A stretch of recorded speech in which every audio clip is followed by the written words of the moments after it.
3 ways this backflipping black figure skater changed sports forever. Number 3. She was the first and only female figure skater to do a backflip. French figure skater Surya Bonaly dominated figure skating in the late 80s and 90s by being the first and only woman in the sport to complete a very illegal and dangerous backflip. And she's also the only person in history to pull off what they call a Bonaly, which involves not only a hard-to-do backflip, but also splits in the air and the skater landing on one foot. Backflip, totally illegal in competition. She first completed the move on broadcasted television at the 1998 Olympics. It was a last resort after failing to complete her routine due to a leg injury from the day before. Only 3 other figure skaters in history have been able to do the very dangerous backflip, all of them men, by the way, but they all landed on both feet and did not do a split in the air like Bonaly.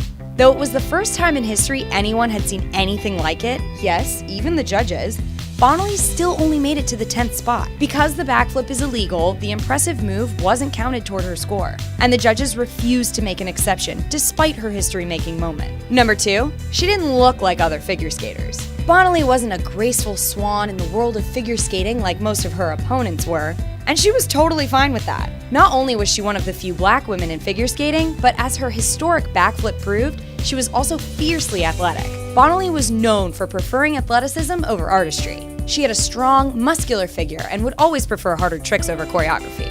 This made her unfavorable with the judges, who claimed that Bonaly's style did not meet the figure skating criteria. But often, there seemed to be an undercurrent of racism and gender expectations to the critiques judges and the media waged against her. Even though she was wonderful and did great performances, she didn't look like the Ice Princess. Former skater, judge, and commentator Sandra Bezic once famously said about Bonaly, "I'd like to see her stop jumping for 6 months and learn to skate."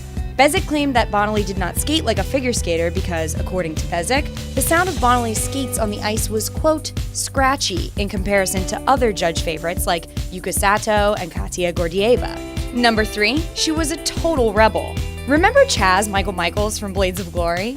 Let's just say we wouldn't be surprised if that character was inspired by Bonaly. While Bonaly was never as rebellious as Chaz, she was one of the few figure skaters at that time to speak her mind. Case in point, her infamous 1994 World Championship second-place win resulted in Bonaly refusing to stand on the podium during the medal ceremony. Though Bonaly's moment of protest prompted judges to believe she was a sore loser, it inspired a conversation about race and gender expectations. Bonaly lost to Yuka Sato, a clear favorite of the judges who represented everything Bonaly wasn't, an elegant, feminine skater in the traditional Ice Princess mold. The commentator from that match claimed that Sato did not do as many jumps as Bonaly. Sato won the majority of her points for artistry, while most of Bonaly's points came from jumps and moves. Bonaly, who now coaches in Minnesota, recently told the podcast Radiolab that she does not believe her shaky figure skating career had to do with racism.